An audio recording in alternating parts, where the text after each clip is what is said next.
এই দুটো কাঠবিড়ালি গাছের ডালে বরফ পরিষ্কার করতেছিল। এরপর এই হাঁসটি তাদেরকে নিচে নামিয়ে দিলে তারা ধুমসে বরফ পরিষ্কার করতে থাকে। হাঁসটি দাঁড়িয়ে দাঁড়িয়ে দেখতেছিল। সেখানে থাকা একটি কাঠবিড়ালি বলে উঠে, এভাবে বরফ পরিষ্কার করলে সারাদিন চলে যাবে। যার জন্য তারা অনেক স্পিডে বরফ পরিষ্কার করতে থাকে। বরফ পরিষ্কার করতে করতে তারা একটি খাম্বির সাথে বাড়ি খায়। বাড়ি খেয়ে বলে, এটা তো একটি হাঁসের বাড়ির রাস্তা। এরপর সেখানে থাকা সেই হাঁসটি তাদের এইসব কাহিনী দেখে হাসতেছিল। এরপর কাঠবিড়ালি গুলো বুঝতে পারে তাদের সাথে হাঁসটি চিটিং করেছে। কাঠবিড়ালি গুলো অনেক রেগে যায়। রেগে যে বরফ দিয়ে হাঁসটির একটি মূর্তি বানায়। এরপর সেই মূর্তিটিকে তারা দুজন মিলে ভেঙে ফেলে প্রচন্ড রাগের কারণে। পরের দিন সকালে কাঠবিড়ালি দুটো হাঁসের বাড়ির দরজা খোলার চেষ্টা করে। একটি কাঠবিড়ালি দরজার ফুঁকো দিয়ে দেখতেছিল। তখন দেখতে পায় যে হাঁসটির হাতে পপন। পপন দেখে কাঠবিড়ালি দুটো লোভ লেগে যায়। এরপরে হাঁসটি বাইরে যাওয়ার জন্য দরজা মেললে তারা দুজনে ভিতরে চলে আসে। তারা দুজন ঘরের ভিতরে ঢুকে অনেক খুশি হয়ে যায় আর পপনের ব্যাগের কাছে চলে যায়। পপনের ব্যাগের ভিতরে ঢুকলে পপনের ব্যাগটি সহকারে তারা নিচে পড়ে যায়। তারা দুজন একটু একটু করে খেয়ে দেখে যে একটুও মোটে ভালো লাগে না, কারণ এগুলো ছিল ভুট্টা। এরপর অনেক রেগে যে ভুট্টা গুলোকে লাথি মারলে যে পরে আগুনের কাছে।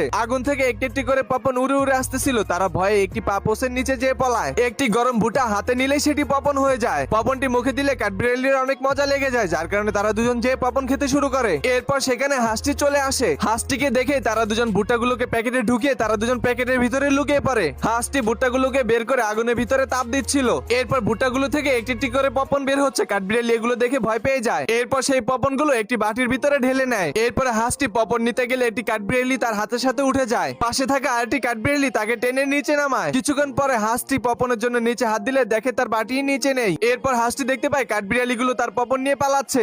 এটা দেখার পরে হাঁসটি তাদেরকে পিছু করতে থাকে, কিন্তু কাঠবিড়ালি তাদের ঘরের ভিতরে যে অর্ধেক রাস্তা বুঝিয়ে দেয়, যার কারণে হাঁসটি তাদেরকে খুঁজে পায় না। কিন্তু কিছুক্ষণ পরে গাছের উপর থেকে পপন শুরু করতে থাকে। হাঁসটি পপন গুলোকে ধরতে গেলে সে ধরতে পারে না। এরপরে হাঁসটি তাদের ঘরের ভিতর দিয়ে উপরে চলে আসে আর পপন গুলো নিয়ে সেখান থেকে পালিয়ে যায়। পাশে থাকা এটি কাঠবিড়ালি বাড়ির ভিতরে হাত দিলে দেখে একটি পপনও নেই। কাঠবিড়ালটি রেগে যায় আরেকটি কাঠবিড়ালিকে লাথি মারে। এরপর কাঠবিড়ালিটি বলতেছিল, তুই তো পপন খেয়ে তোর পেটকে একটি ফুটবল বানিয়ে ফেলেছিস। এরপর কাঠবিড়ালিটি তার পেট থেকে একটি কাপড় বের করে বলে, এই দেখ আমি কোনো পপন খাইনি। এরপর কাঠবিড়ালিটি বলতে লাগলো, আমাদের পপন তাহলে কোথায় গেল? তখনই দেখতে পায় হাঁসটি বড় একটি টুপি পরে তাদের সামনে দিয়ে হেঁটে হেঁটে যাচ্ছে। একটি কাঠবিড়ালি টুপিটিকে টান দিয়ে দেখে টুপির ভিতরে কোনো পপন নেই। এরপর তারা দেখতে পেল তার মাথার উপরে পপন গুলো রয়েছে। একটি কাঠবিড়ালি হাঁসটির সাথে কথা বললে হাঁসটি মাথা উঁচু করলে আরেকটি কাঠবিড়ালি বাটি দিয়ে পপন গুলো নিয়ে নেয়। এরপর তারা দুজন পপন নিয়ে তাদের ঘরের ভিতরে ঢুকে যায়। এরপর হাঁসটি কাঠবিড়ালির ঘর কাঠ দিয়ে আটকে দিতে থাকে। তখন কাঠবিড়ালি গুলো দেখে ফেলে। হাঁসটি কাঠের ভিতরে আগুন ধরা দিলেই কাঠবিড়ালি পপন গুলোকে ফিরিয়ে দেয়। এরপর হাঁসটি সেখান থেকে চলে যায় আর কাঠবিড়ালি সেই ভুট্টা গুলোকে আগুনের ভিতরে ফেলে দেয়। হাঁসটি খুশি মনে সেখান থেকে হেঁটে হেঁটে যাচ্ছিল।